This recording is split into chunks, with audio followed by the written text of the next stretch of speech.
प्रत्येकाने पहिलं स्वतःवरती प्रेम करायला शिकलं पाहिजे आणि हे आपल्या लाईफस्टाईल मधून दिसून येतं. Hitting the gym, eating good food and thinking positive thoughts. एवढं बेसिक जरी केलं ना तरी आपली लाईफ खूप चांगली होत जाते.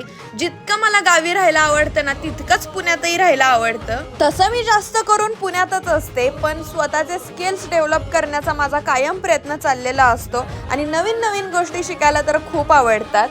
या आठवड्यामध्ये माझ्या मावशीची मुलगी, आमची मोठी दीदी कुवेतवरून आलेली होती. मग तिच्यासोबतच पूर्ण टाइम स्पेंड केला.